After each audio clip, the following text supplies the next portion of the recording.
exploit, explore trade-off.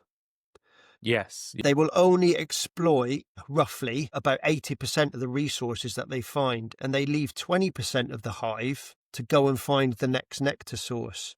So organizations are very good at getting fixated on over-exploiting what they already know. Yeah. And then they don't leave anyone to do the 20% explore. If they took it from a strategy perspective, their strategy is to maintain the hive so it gets through the winter and survives into the next year. That's it.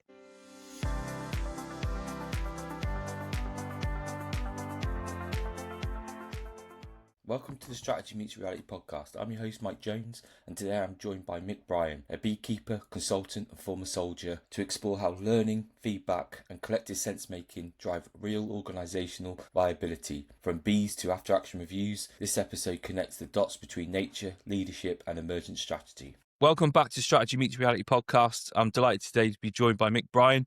It's great to have you on the show, Mick. Yeah, thanks for asking me along, Mike.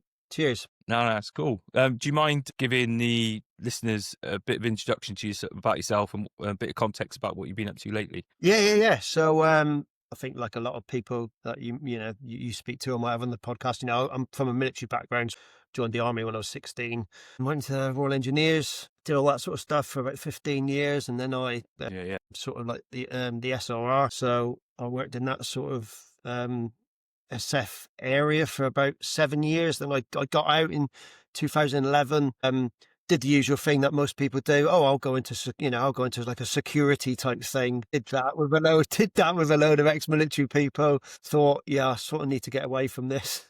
Did a little bit of stuff in oil and gas industry, and then I got really interested in like the behaviour of people, I suppose. I was working with a lot of what you would class as, like people that had been tradesmen since they were 15. And, you had someone like me. Okay, I did a carpentry apprenticeship in the Royal Engineers. There's lots of stories about what chippies do in the engineers. They just build toilets mostly in sandy bits of the world. And then you go and have a conversation with these people on a live sort of oil and gas plant.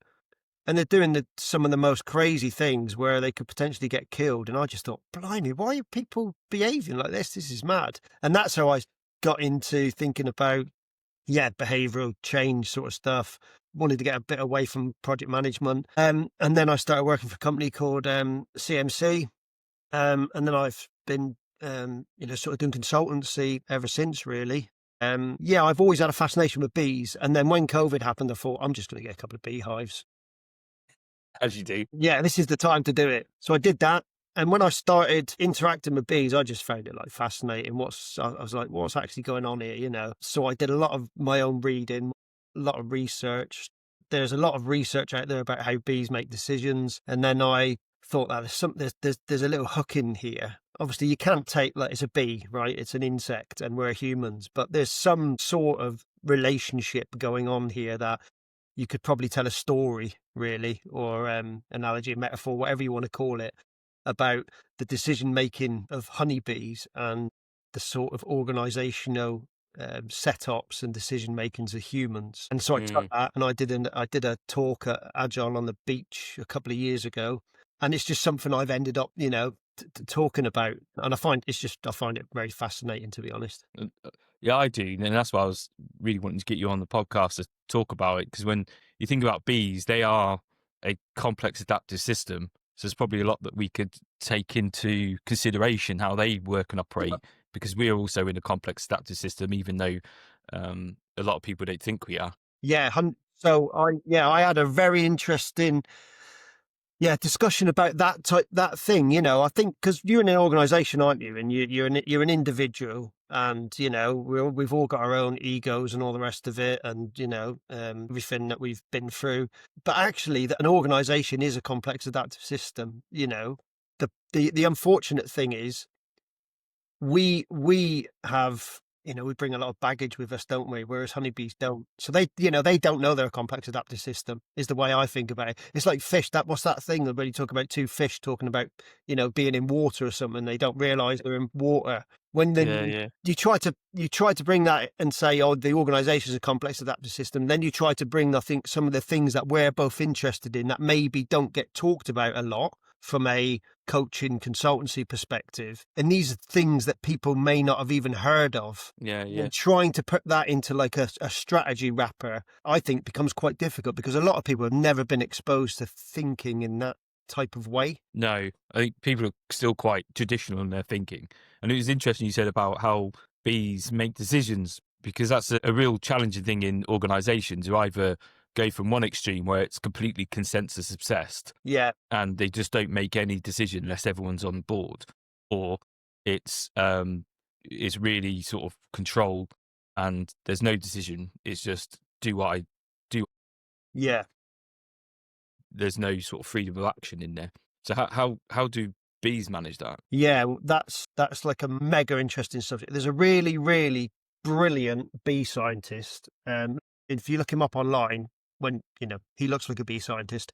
I mean, his whole life, right? His whole adult life studying bees, and it's this book, right? If you want to get a book on decision making, it's a guy called Thomas Seeley. Absolutely fascinating. And very briefly, the bees, all they're interested in doing, like from if you took it for like not thinking in this way, but if they took it from a strategy perspective, their strategy is to maintain the hive so it gets through the winter and survives into the next year. Like literally, it's like that's it. And the way they make decisions about things like swarming, for instance. So what they do is the consensus thing, like you say, they don't reach full consensus on those type of things, because the longer bees take to swarm and find a new home, the longer it takes, the less chance they have of surviving when they leave the hive. That's basic. Yeah. So what they do is they have this, what's called a quorum method. Again, this is all scientifically researched. So when they go out, they'll send out scout bees, all over the place, and they'll find different locations, right? And they'll come back, and they're very specific about. They measure the inside of the tree, for instance. I know it's hard to think that they actually just, but this is what they do, right? You can imagine with a tape measure. Like exactly.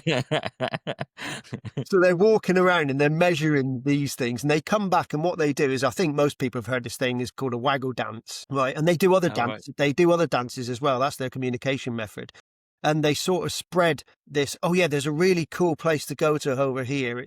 It's the right size for us. We'll be able to build enough comb. And what they do, they try and gain support within the hive. I think the thing to think is this is all in the dark as well, right? Because a hive's pitch black. There's not light on or anything. They're doing this all through signalling, right? And pheromones. It's mad. And what they do is when they've got about 15 to 20 bees going to the same location, it would be like, oh, Mike, come to this coffee shop with me. It's the best one I've found. And then we go and, we end up with 15 people going there. And when they get to like that amount of bees, when there's that amount of bees going back to the hive saying, this is the best place to go, that's where the whole swarm will go to. So they don't reach consensus. This can take several hours. In fact, it can take several days. And if people, even watch a little YouTube video on how it happens, they actually, over a period, they'll change their minds. Someone will come back with a better place to go, and they'll actually the bees knock each other to sort of knock the signal away. And once they get this quorum, that's when they go. And I think that's a really interesting thing, because it's like you said, not everywhere, obviously, but I think we've got into this position now where it's like everyone has to agree. Yes. Everyone has to agree. And bees just, it's not like that. They cannot. No. They can't. And the thing is, it just confuses everything. And it's impossible to think that you can get everyone on board on an idea. Yeah. People just won't like it for different reasons. Even on a sort of behavioural level, people won't like it because they prefer more homeostasis. So they just like what it is now, and they're a bit more cautious. So they're going to maybe resist it. But this obsession with everyone must be on board or everyone must feel included is crazy, because like you said earlier around the bees, they don't have time to mess around because they need to keep viable. And that's the same with organizations. The viability principle is still the same. You have to be able to move as quicker than your external environment, otherwise you cease to exist. Well, that is another interesting time, right? Because I got interested. There's people out there that know way more than me on this, right? People have studied this, but one book I'd recommend is like reading John Boyd. John Boyd wrote that. OODA Loop. We come up with the OODA. Yeah. So Robert, I can't remember the guy's name, but he wrote like a really concise history of John Boyd. Yeah. That's the one with his picture as a That's pilot on right. the front. Yeah. It wasn't until I started looking into that, and then I got introduced to a guy called Nigel Thurlow, who's amazing. Yeah. I And know. then he put me in touch with. He wrote a book with a guy called Ponch. Punch. Yeah.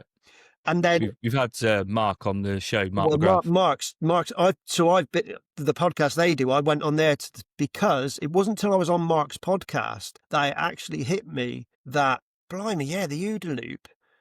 To observe, orientate, decide, act. I was like, that's interesting because bees, right?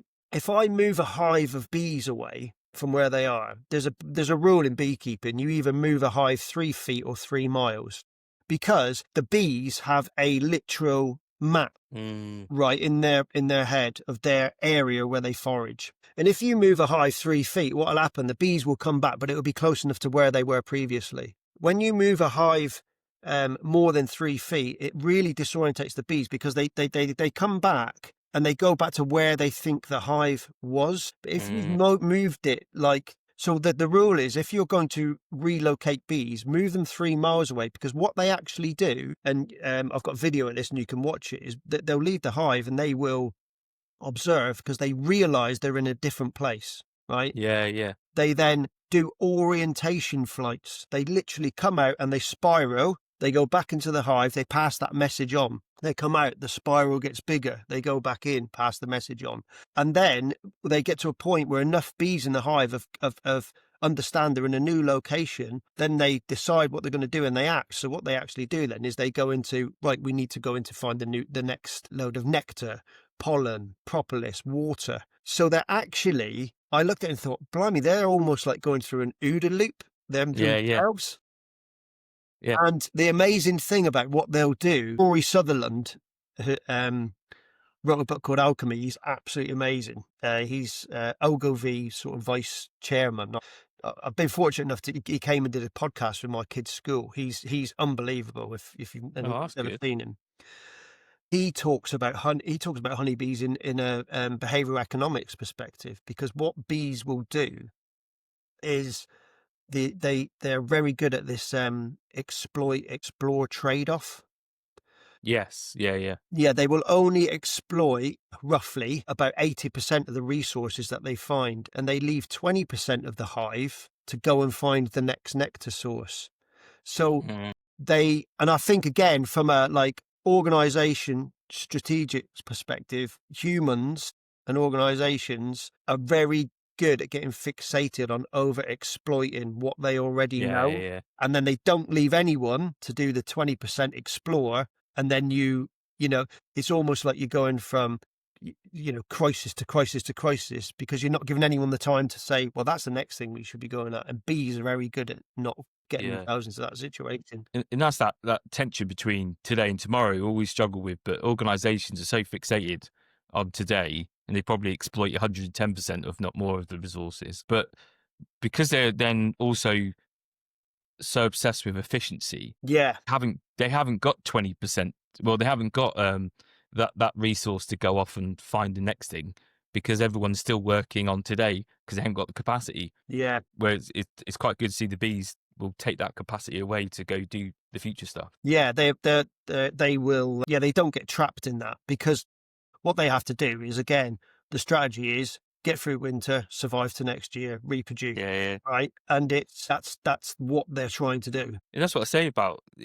I think strategy. I talk about it slightly. Strategy is completely lost. They've gone in this world where it's all about artifacts like vision statements and stuff that's just rubbish. Where I'm with you in the bees. It's about the pursuit of viability. That's what you're trying to do. You're trying to keep viable all the time, and that will. It could be the same thing you're doing, just slightly different, or it could be something new you're doing. But I think we lose track on the fact that what we're trying to do is maintain viability for the organisation. Yeah, I mean, this is an interesting time of the year in beekeeping, because what's actually happened now is most beekeepers, if they've been lucky enough that all the honey has been taken off, and then you go through this thing where you sort of there's things you can do to treat bees for diseases and all that. There's an awful lot more than involved in beekeeping than like just getting like that jar of that at the end, That was good. that jar of that at the end of the year, right? And I'm now I always think of myself as like, when you're a beekeeper, you're part of that system then, because I am going and interacting with the bees, right? So now I'm already working out the strategy for next year of what I'm going to do. And I base all that. And again, I think there's real value. So this little book I have here, right? It's a little waterproof notebook. Yeah. All Good my soldier. yeah, beekeeping notes from the whole year, from every hive, from every Wow. inspection, right? And I constantly come back, write these up, and then I make decisions what I'm going to do on the next inspection. But so it's almost like a instant feedback after action review, Yeah, yeah. red teaming sort of principle, right? So I That's really exactly. put that forward. Sorry. No, that's Yeah. like absolutely paramount to how I think about what I'm going to be doing. And this is crucial to what we talk about emergent strategy, because we've got our intent that we're doing. Your intent is along with the bees to keep it viable. Yeah, That's your strategy. But then what normally happens is that just goes in the drawer and we just carry on doing Yeah. stuff. And then at the end of the year, we try and work back to think about, oh, Jesus, how did we get to this point? And we sort of convince ourselves that all the stuff that we've done was conscious choice, yeah, rather than it not being. We're just dragged by the dynamics. But but keeping it, and this is the biggest challenge I have with a lot of people talking about strategy, is that strategy is a consistent phenomenon. It's something you do all the time. You're getting that feedback, you're yeah, understanding that feedback, and that feedback then relates to decisions that you're going to make now or obviously next year. But it's a constant observe, orientate yeah. that's going on. I mean, that thing you said there about, the phrase, we're going to do a lessons learned. I'm like, okay, like I'm all for, call it what you want. I'm all for that. The one thing I think is, I think both of us aren't going to sit here and say the military is 100% perfect, because it definitely No. isn't, right? But the one thing Yeah. the military are good at is doing this type of action. You think when you used to go out and do, whatever job it was, you go out, you'd always have a debrief. You'd always have some sort of after action review on what you're going to do better next time. And the military is good at doing that. I don't know what it is with organisations, but they love to put all that, like you say, in the bottom of a drawer. And then what's the phrase? I don't think this is a phrase Dave Snowden actually uses. I think it was a guy who used to work with him. I hope I don't get his name wrong. It's Max Bozit or something like that. But he had this phrase, retrospective coherence, which is exactly what you're. So Yeah. I'm here now, and I'm going to join all the dots back to something that happened a year ago and make it fit the map, which doesn't actually exist. Yeah.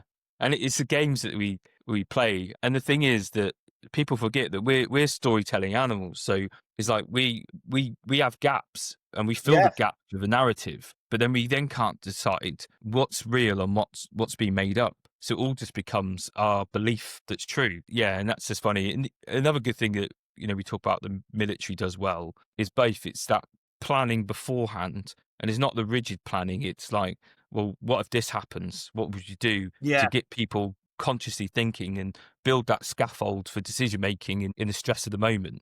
But then also that after action review, I think, is crucial, because I get a lot of clients going, how do we develop this? And I say, you can embed after action reviews, and they look at it and thinking, that's too simple, that can't work. And I'm like, it will work, trust me. So if you do it right, short, consistent after action reviews will give you so much value back. I think that's one of the problems, isn't it? It's because it's like them, there's some good things that, like the liberating structures stuff, are good for doing that type of thing. And then when you show that to someone, they're like, yeah, but that's like quite a simple thing to do. And like, it is, but you're not doing it. And I think what some people expect is like, I don't know, especially now, some amazing AI thing that is going to like absolutely revolutionize. And just like, no, it's like quite simple things that you can just actually do, which will make a big difference. And that's the thing. I think I had a podcast with a guy called Steve Hersham, or even Paul Serini, who you invited to me. Yeah, thank you. You introduced me to him. They talk about just that nonsense that's around, and we're all looking for that silver bullet, that thing, but it's going to be technology that does it. But then they're not doing the basics right. No. Well, there's been some really good, because what for the last 2.5 years, I've been involved in like AI adoption, literally, it's what I do on a day-to-day basis, right? And I find it very, very interesting, especially now.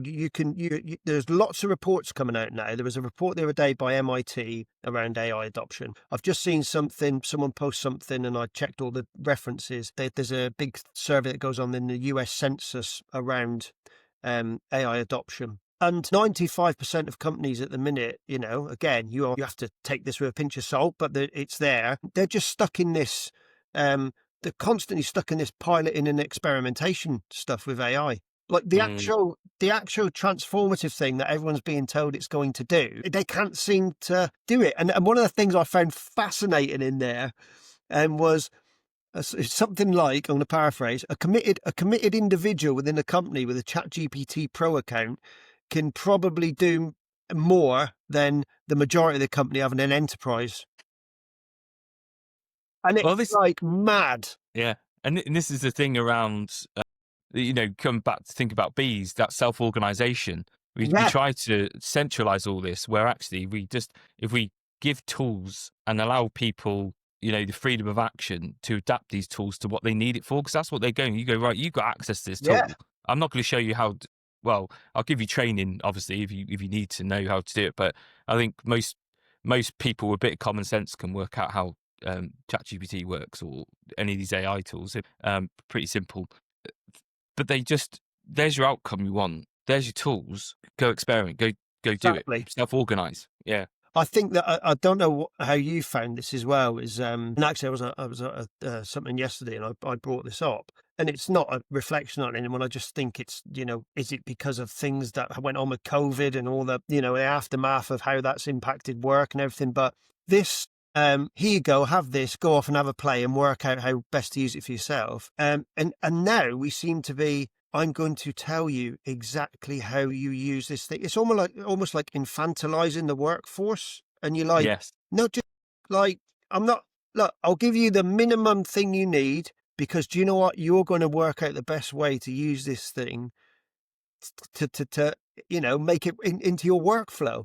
Because we're just, hammering it onto people. I think you brought up a really good point there about I can't even say the words, infantiling. Infantilizing. Yes. Yeah. That's the word. But we treat these people we have at work are clever people. Yeah. They're clever people because they got the experience to do what they need to do. And actually, outside of work, they probably have a life and family that they look after and all this stuff. But it seems like we come through this revolving door. We seem to think that they're idiots, and we treat them like idiots. And we think that we can only control them by putting more policies and processes and trying to constrain them as much as possible to do what we want them to do. But then we lose all that self-organizing capability. And you imagine that in a beehive, if they couldn't do that, a scout like the scout bee couldn't be trusted to go off and measure a new hive. They wouldn't get anywhere. No, and it's one thing I like about beekeeping, right? And there's like this thing that a lot of beekeepers talk about is, you ask 3 beekeepers the same question, you'll get 15 different answers. And some people are like, oh, but that's confusing. I'm actually like, no, that's a good, that I find that interesting, because actually what that shows is there are many different ways to solve the same problem within beekeeping. Yeah. And that means there's many different ways to solve lots of different things that are going on. And this, this constant, there must be one right answer. Yes. I'm telling you the way to do this. And I think the real frustration is we all sort of know that doesn't work, but it just keeps going around. And people are desperate for steps, aren't they? Just as like they're desperate for AI to solve all their problems. Yeah. They're desperate for simple steps that you come in, and there's consultancies out there that will do it for them and convince people that if you just follow these steps, then all your problems will be solved, and it doesn't work. And they get a bit disillusioned. Yeah. Because it is complex and there is no right way. We need that critical thinking. There is no one way. There's multiple ways of doing something. Yeah, 100%. I've just been, again, when you're thinking about different ways of doing things, a guy called Simon Wardley mapping. Wardley maps, yeah. I just the last few weeks he's been doing some sessions, 2-hour sessions, on space. Right, that was the thing, and he asked for people to volunteer. So what Simon does is he asks people to volunteer. So I said, "Oh, I'd like to be involved." And even looking how the way Wardley mapping works, right? Because he goes all the way back to Sun Tzu's and Art of War. That's where he came up with like, "Oh, this is something's going on here." And the concept he does of Wardley mapping is amazing. And you just look at it and you think, why are people not using these things? And I try my best. I'm sure you try your best when we go into places. Yeah. Well, why don't you try that? Look, Wardley mapping. Look, Cynefin framework. Have you thought about it from an OODA Loop perspective? And yeah, again, you get back into this. Could you provide me with the deck though? That's going. Yeah. Solve my problem. Bit. Yeah, that's what I was saying. I'm here to get you to how to think about things, not what to do. Yeah. And it's a great tools. A lot of stuff that I talk about is from Sun Tzu and Clausewitz and von Moltke, like years ago. It's not modern stuff, because modern stuff is just a horrible regurgitation of that stuff. Yeah. But they use stupid words like bossless organizations and all this crap, and you're thinking, well, no, what you mean is self-organization. Yeah. And that's a term, and there's a lot to that, rather than just thinking, just get rid of all my bosses and then we think that we can all coexist, because it will be a very ordered system to a disordered system very quickly. Yeah, exactly. Yeah. It's I mean, I always, you can't help it, can you, having been in the military? I mean, me and you, I know, we weren't at Sandhurst. We didn't go through the officer path. We went through as private soldiers, sappers, whatever. The real workers. Yeah. And I look back now and I think, people that go, officers that go to Sandhurst get a different level of understand. They probably get immersed in this type of thing more than. But do you know what? I think it's interesting because from going through like all the leadership you do on the other side, on the junior NCO part, a lot of it is like it's an emergent thing. You end up getting there. And I think one of the most satisfying things I ever was like a faux screw in charge of a section. Yeah. Good times. I just look back at those things and think, blimey, we were doing, I never heard the word agile when I was in the army, right? And then you come out and everything's agile. I'm like, yeah, it's like sort of doing this when I was a faux screw with a section of blokes and, and then there was a troop and then we'd all work together and get something done. Yeah. And this is we see a difference, because officers given the knowledge but no experience, but we sort of got the experience and got the knowledge. Yeah. And it made sense, because I remember when I went and done my master's to become a organizational psychologist, I was on there I was a very late student. I must have been early 30s, I think, when I think so, or mid 30s, I think. I can't even remember. I'm getting old now. But there were students on there that were young, like they literally just finished their degree and then gone on there. So when they were learning it, it was hard for them to reference what that actually means in reality. Where to me, I was just like, oh yeah, that makes sense, because I've lived it and I could build on that. And so I grasped the knowledge far quicker and more in depth, because I've got all that information, that experience to relate to it. Yeah, it's. I think one of the most interesting sort of relationships from a military perspective is like when you're like a troop staffee, or and you get a new troop commander. Yes, yeah. And when that happens and it works well, I genuinely did have some absolutely brilliant troop commanders when I was in the engineers, and two of them that spring to mind. One of them's called Lisa.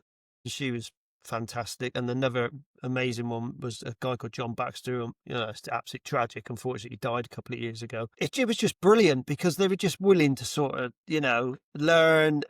But so I think again, you go back into an organisation, and then someone's like put on some sort of leadership path. If they take the wrong view on that, it can like have sort of really bad consequences if they don't want to learn off the people who are actually doing the work. Yeah, I had that same experience. I remember my first lieutenant was Lieutenant Cooper, and they so keen to learn, and that relationship had to be really good because you had to trust each other. Yeah. And it's an odd one because you've got, if listeners don't know about the military, but you've got, the staff sergeant or team sergeant has, you've probably been in 20, not 20 odd years, probably about 15 Yeah. years, or probably around that. By that time, you got all these troops that look up to you because you're the senior bloke. Then you get this new lieutenant, and there's always that thing, they're just a newbie thing. And it's really hard because naturally it's easy for you to take the lead in that because you're the most experienced, but it's not for you to lead. You have to help develop these one and put them in the position of leadership to make those decisions. You've just got to be there to support them. And it's a strange relationship that to civilian organisations, because I don't think that they, and don't get me wrong, I've seen some lieutenants that are completely ignorant and won't want to learn. Yeah. But you see it in civil organisation, it's almost like they don't have that trust. It's almost, a lot of people forget that you've got these people around you that have got loads of experience, and you should utilise them rather than just thinking that you're the boss. And that's like, well, it's think from a beekeeping perspective. I'm not in charge of anything when I go to the beehive. I am not in charge of anything, and I can give you examples of that from literally, like, from my notebook. I'm like, oh yeah, the bees are really calm. Everything was fine. Could see all the eggs, and there are plenty of stores and everything. And then go back next week, because obviously taking a hive, inspecting a hive is like, you're taking the roof off mine in yours house. yeah. So one week everything's great, and then you go back and you think, well, yeah, I'm all over this. I'm number one beekeeper. And then you take the lid off the hive, and the week before, when they were all fine, they literally jump out and try to sting you to death. And actually, I think as well, there's something to learn in that, because I think a lot of us, and a lot from a leadership perspective, if you are not interacting on a regular basis and you're leaving gaps, right, you're missing the invisible things that are going on. And then when you then start interacting with the teams or the other senior people, well, one week they were fine, the next week they're not, and you have absolutely no understanding of what's gone on in this, like, invisible space. Yeah. I think that can sort of happen as well. People get more and more senior, and they get more and more away from what's actually happening. And again, the military, most of the, if I was a faux screw, I might have met the brigadier when he was doing a visit or something like that, but I never met the brigadier very often. Yeah. You know what? It didn't matter, because in the military orders process, when he gives his intent to, move her on a battlefield, that comes down to me as the corporal, and I know we've got to cross that gap, and I know I have to put a bridge in. But he's not stood on my shoulder telling me where to put it. Yeah, exactly. We all know the intent. Yeah. And I think that's a lot that's missing, is that there's confusion around what that intent is and what it means, because it's masqueraded as sort of marketing. Yeah. And it's not clear intent. And it is a good point you mentioned around, that having that view and closing that power distance, that distance between you and the troops, because it also comes back to what you're talking about, the bees and their orientation flights. And that's exactly the same. It's like orientation flights of a leader to go around and orientate, to make sure that the ground that your people are working on, or the things they're working around, it's congruent with your mental model, your orientation. Otherwise, you're going to miss things. Yeah, I've never thought of it like that. That's a good way of thinking about it. I've never thought about that before. I'll tell you, I mean, even now, so Dave Snowden is just releasing a new approach sort of product, and it's called I saw that. Yeah, it's called the Swarm Compass. Yeah, what's that about? So he's based it, a lot of it on. So he's got, obviously, like, Sense Maker, which is for sense making, qualitative narratives which he collect and then map out. Yeah, and the Swarm Compass thing, I think he's doing something similar, a bit of AI in it, but Dave's, I think, is very he's level on his thoughts around AI, but a lot of it is based on how bees swarm, the decision making bees go through to swarm. Yeah, that's why it's called Swarm Compass. Right. Yeah. So it's, again, like another interesting angle on that the honeybees.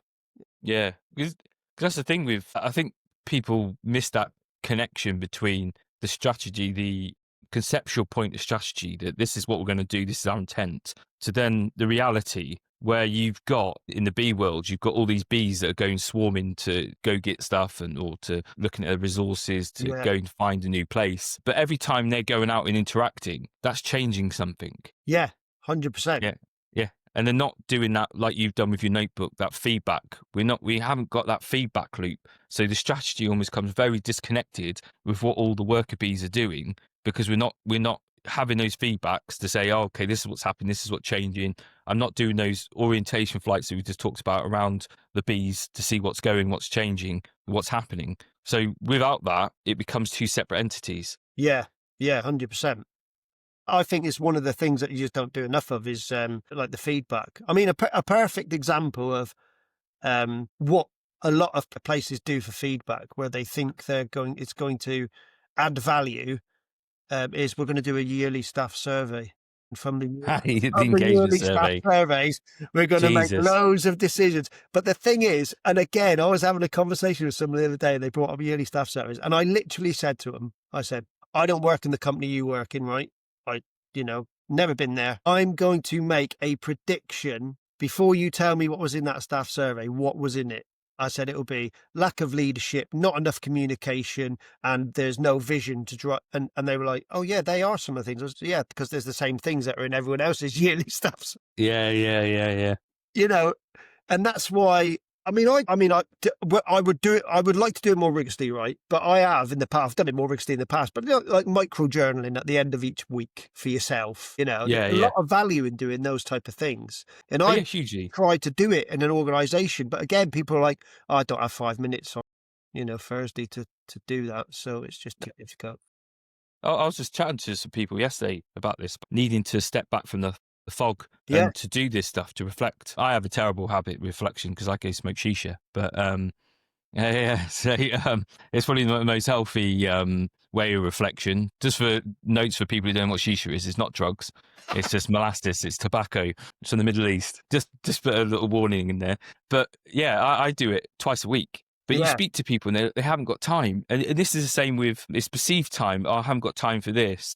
But they also haven't got time to go down and orientate around the people. And then they go into what we call strategic drift, where they think they're heading somewhere, but then they end up like way over here, and they think, Jesus, how do we get there? And then they start scrambling to try and get themselves back on track. But if you can step back for a bit, reflect on what's going on, take those notes, look at what's going on, you can make those decisions more consciously. Yeah, but I think there's this weird thing in organizations at the moment about time and stuff, but we waste loads of time on nonsense stuff like engagement surveys. Yeah, exactly. I mean, this is again coming back to the the AI adoption stuff, where skeptical. So you need a healthy level of skepticism around it and all this stuff, even if you're working in it. If you don't, I think you're not actually being true.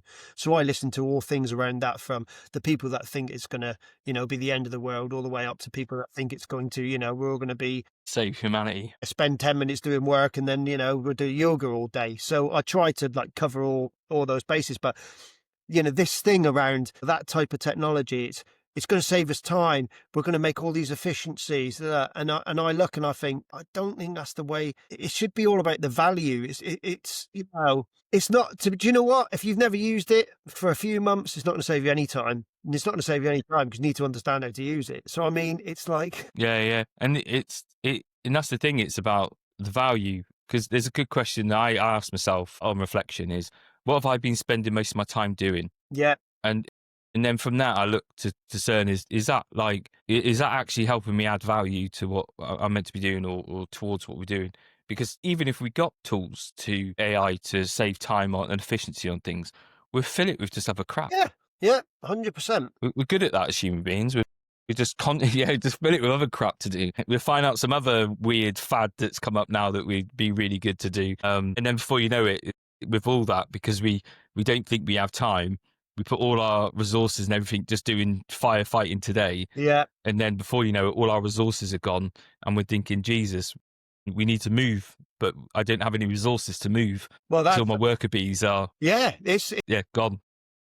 It's like I was listening to the radio this morning. They were going on about the drop off in graduate positions, right? And they were talking they were talking about it.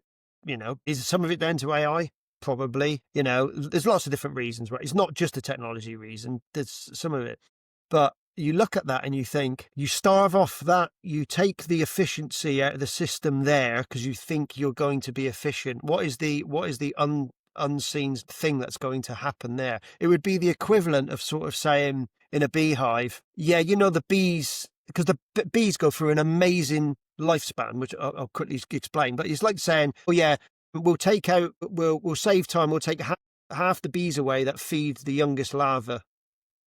Right, because it's going to give us more space in the hive, for instance. Yeah. Yeah, well, that's going to cause a drama. And this is like bees, I think as well, I don't know if people understand, but when honeybees are born, they go through an amazing, they're only, in the summer, they're only alive for about, say, 35 days, right? Oh, right, okay. But they do loads of different jobs. Do they in 35 days? So when they're born, the first couple of days they're like house workers. So they're going around cleaning up, cleaning the cells out. Then they turn to feeding the OODA larvae first, the little, the eggs that turn into larvae. Then they go to feeding the young larvae. Then they go through producing wax, because it's amazing how they do that. That's a podcast in itself. Then they go through to being guard bees. Then they go through to it's only the end of their life where they're foraging bees. And it's only the last 2 weeks of their life, right? So they go through, but the interesting thing is they know their job and the jobs they have to do. And if you mapped that onto a human sort of 70 years old, you'd be clean. I look at it a little bit like an old apprenticeship used to be, right? Yeah. The first 2 years, you're cleaning up, because that's what the bee does, right? The next sort of 5 years is you're helping out the older tradesman. Well, that's what they're doing. They're feeding the older larvae. Then they're getting involved with the younger larvae, feeding them. Oh, now then you've got enough responsibility now. I'll let you go and make the wax. So this is, if you're a carpenter, I'm now making a staircase, and I'm not just, planing a piece of wood. And it's only in the last, they spend, if you mapped it onto a human being, they spend about 35 years of their life foraging and collecting pollen.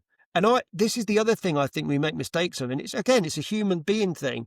We all have egos. We all want to progress. And I don't think we spend enough time in certain roles. Yeah. And you take this to a team perspective, churning teams and stuff. And that's the other thing the military do well, I think, is it's one of the things I explained to me. I was like, do you realise how long the military train? Yeah, a lot of it, yeah. It's like 80 promotion courses, like 18 weeks long. It's mad. It's like, it's the amount of training. It's like to be a surgeon, isn't it? The amount of training you have to do to be a surgeon. I mean, we want to go in 6 months a year, or a bit bored. Yeah, don't quite like this. I'll move on to the next thing. Team disintegrates, has to be built back up again. Yeah, the hive would die, a hive would die if that happened. Yeah. And I see it I didn't even think about how much we train just to be doing it, because you think junior NCO is probably about 8 weeks. Then you've got both junior and senior. They're 18 weeks apiece, and that's just your promotion courses. That's not all the other stuff that you have to do in between, and it's crazy. But it's interesting about the hive. We talk about leaders, especially strategy, this obsession with efficiency. They'll probably go, the larva seems to be doing all right, so maybe we remove the resources off that. Yeah, exactly. We'll strip that down for efficiency, and then everything will be right. And then suddenly, a few years down the line, we've got an issue because we've got no larva being looked after, and our larva's dying. And then be like, oh God, let's put loads of resources in there. And that's where organisations just keep going, well, we're going to put resources in there. We don't need guards anymore, so we'll remove the guard bees. Yeah. Yeah. I don't think we really appreciate stability. We don't appreciate that when things aren't crazy or we're not firefighting, that's a good thing. Yeah, 100%. I totally agree with that. Again, you go back and you think, God, how long, the amount of time you spent with the people in a troop or something, it's mad really when you think back to it. But we're everyone wants to. It's like I've got to get that next qualification. I've got to get that next badge. Again, all this sort of stuff. I think it's become terrible now. Don't get me wrong, we've all been through it. it is sort of badge collecting almost of, Yeah. no, I've gone to a Scrum Master course. Brilliant. I've come off that. I ain't got a clue what I'm doing, but I've got a badge. Yeah, and now I can go. You see I've seen some people that are like, they've done like a basic change course and then they couldn't deliver change in their own organisation. Now they're out, just change people in Civvy Street thinking they're going to be, I'm like, you're kidding yourself. But I think a lot of that comes back to that thing around how we don't put enough challenge or accountability to people. Like we were talking about earlier, we treat them like kids. Yeah. So they're not challenged. Actually, if you gave them, if you look at it and go, well, what decisions need to be made and where should they be made and where are they currently being made, you probably push a lot of those decisions down, give proper accountability and ownership to people, and people probably feel more fulfilled and challenged in there. Yeah. I think that's the thing, is people actually want that, don't they? Yeah. And I think that's when you see the bees, like the people that are, even the young ones that are just cleaning up, they know what they're doing it for, and it makes sense, and they contribute apart from it. And I do wonder, a lot of these organisations, why people move around so much, is this Sisyphean environment where they just feel like they're just doing tasks in no ends. And you think, well, no wonder I struggle to go into work and think that, it's all great and I feel a bit, depressed, because I'm just doing a lot of hours a day to no ends. Where if we got back to a bit more like how the bees do, self-organisation, that's what you're accountable for. You own that. That's your decision. You help us achieve this, keep the hive viable. Yeah. I think people will feel a lot more satisfied and more engaged into what they're doing. And you won't need surveys then. No, 100%. I mean, there's 5 things that I know, because we're probably coming to the end, but that Thomas Seeley bloke talks about, because what he does, it's all based on, scientific research. But at the end of the book, and I didn't know this was at the end of the book before I started reading it. Oh, right, yeah. He actually takes these 5 areas that he's found in his own life and then thinks, oh yeah, he makes a connection between all this research he's been doing and actually how this like maps on like people and organizations. And I'm gonna purposely just get my notes, because it's yeah. So these 5 lessons that he talks about is 1, and I don't think they're not gonna be like, blimey, never thought of that. But again, it comes back to the simplicity thing that people don't anytime, is all the research in beehives and then onto like human organizations and people shows that people that have got a shared purpose and a mutual respect generally end up making better decisions, right? Yeah. The next one is bees survive collectively. There is not, I hate the phrase, what's in it for me. I absolutely can't stand it. We know what we call them in the military, Jack. Someone said this to me yesterday, and I was like, I mean, I don't like the phrase, but what about putting us at the end instead of me? Yeah.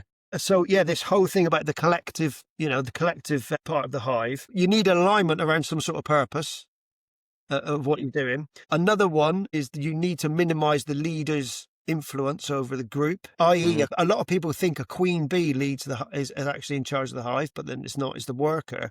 So you obviously interact, but the people who are closest to work, let them do the work because they know how to do it best. And then totally agree.